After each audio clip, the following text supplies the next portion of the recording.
USMCA runs into trouble as Mexican reform comes up short. The trade deal intended to replace NAFTA hangs in the balance as Mexican attempts to reform their labor unions undergo scrutiny. It was a historic moment for Mexico, the first time workers were given the right to vote on a labor contract negotiated by their union under a new law.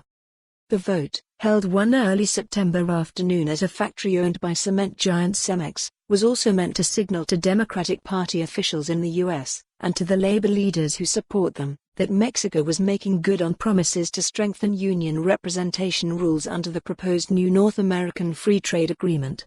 Without tougher labor standards, House Democrats have threatened to reject the U.S Mexico-Canada Agreement, known as USMCA, jeopardizing efforts to modernize the 25-year-old pact. The final vote that day was overwhelmingly in favor, 165-2, but there was a catch. Some Cemex workers didn't fully understand what they were voting on. And some said their union made false claims that they could lose their benefits if they rejected the contract. The union denies it ever made such claims. To some American unions, the vote was further evidence that the trade deal doesn't contain enough enforcement measures to win their support, which is pivotal to passage. They say, ironically enough, that Mexico's unions represent the biggest stumbling block. Long criticized for not representing worker needs, the local unions are pushing through votes on labor contracts quickly before stronger competitors emerge. "I certainly don't think it's going to satisfy the unions in the U.S., said Ben Davis, Director of International Affairs at the United Steelworkers, an AFL-CIO affiliate. "There's a real risk that effectively it'll be the workers called together, handed a contract, and told to vote in favor of this or you'll lose your benefits." Deal status.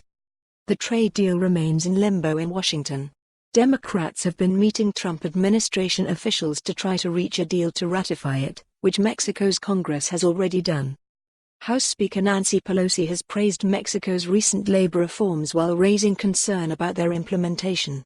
If AFL-CIO leader Richard Trumka approves, the USMCA vote could be done by Christmas, Democrats said Tuesday, a sign of how important U.S. labor forces are in the appraisal of the accord.